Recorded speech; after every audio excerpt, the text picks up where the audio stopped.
The story I'm reading is How Chipmunk Got His Stripes.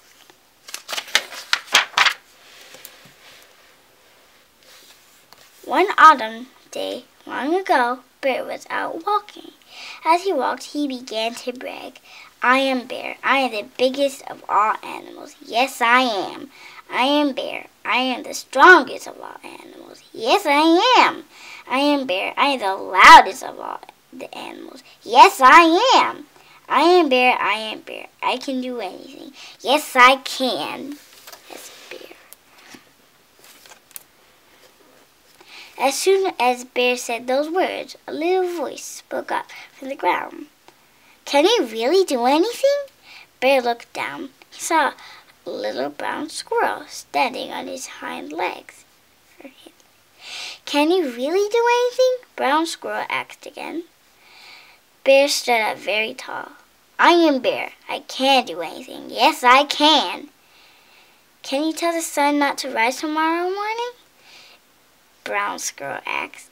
I have never tried that before, but I am Bear. I can do that. Yes, I can.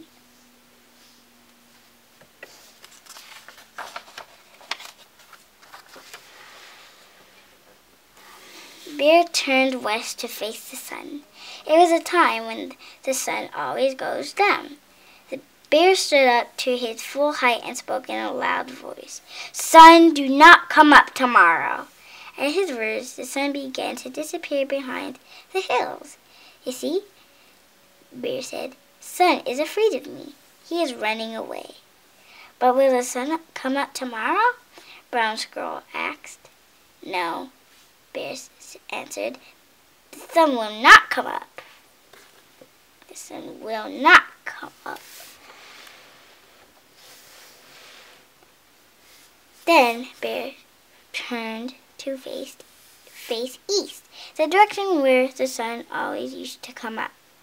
He sat down. Little Brown Squirrel sat down beside him. All that night they did not sleep. All that night Bear kept saying these words. The sun will not come up. Humph! The sun will not come up. Humph! But as the night went on, Little Brown Squirrel began to say something too. He said these words. The sun is going to rise. Ooh, the sun is going to rise. Ooh. Funny. That's a Little Brown Squirrel and Big Bear. All through the night they sat there. One by one, other animals gathered around them. Fox and wolf, deer and moose, rabbit and porcupine, hawk and owl, otter and beaver, frog and turtle, and even the little mice came. They wanted to see who would be right, Bear or Brown Squirrel. This is what the other animals heard. The sun will not come up. The sun is going to rise. Ooh, the sun will not come up. The sun is going to rise. Ooh. It's all been gathering around. Finally, it was just before dawn, the time when the sun always used to come up. Look, said Turtle, a little bit of red is starting to show. Yes, said Owl. I believe the sun will rise today. Bear only chanted louder. The sun will not come up. Humph!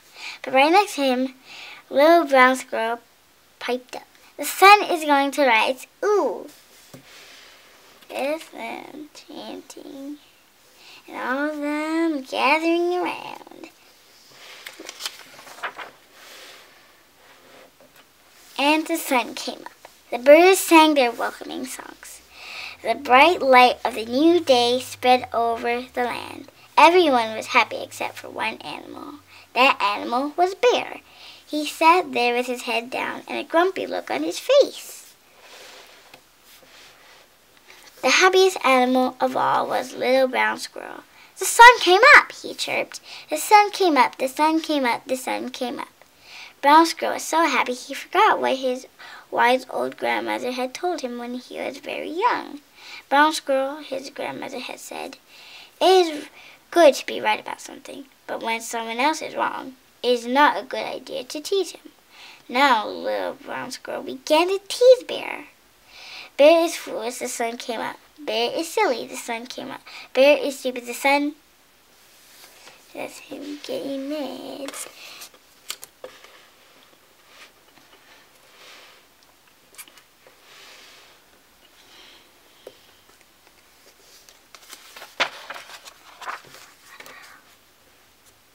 Whomp! Bear's big paw came down on Little Brown Squirrel, pinning him to the ground.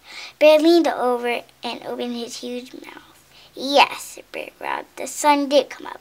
Yes, I do look foolish, but you will not live to see another sunrise. You will not ever tease anyone else again, because I, Bear, am going to eat you. Brown Squirrel thought fast. You are right to eat me, he said. I was wrong to tease you.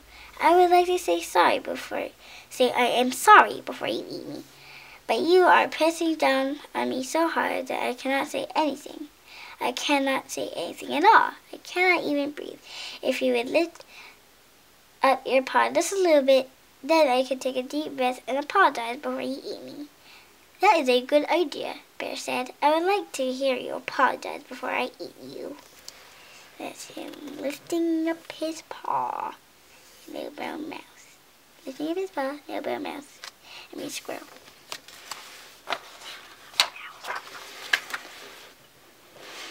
So Bear lifted up his paw. But instead of apologizing, Brown Squirrel ran. He ran as fast as he could toward the pile of stones where he had his home. He had a tunnel under those stones and a nice warm burrow underground. Little Brown Squirrel's grandmother stood there in the door waiting for him. Hurry, Brown Squirrel, she called. Hurry, hurry. That's Grandma. And that's him running in. Da-da-da.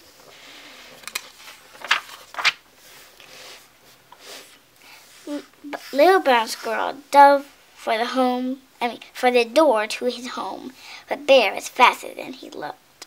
He grabbed for Little Brown Squirrel with his big paw. Bear's long, sharp claws, scratched Brown Squirrel's back from the top of his head to the tip of his tail. That looks like what's making his stripes.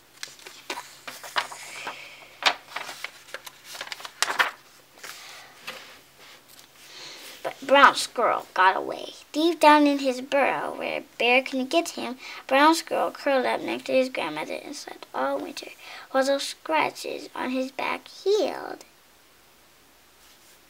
That's him.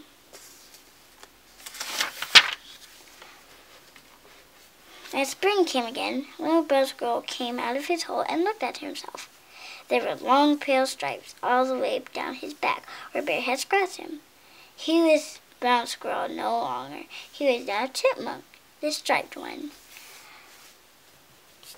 That is how Chipmunk got his stripes. Ever since then, Chipmunk has been the first animal to get up every morning. As the sun rises, he scoots to the top of the tallest tree to sing his song. The sun came up, the sun came up, the sun came up, the sun came up.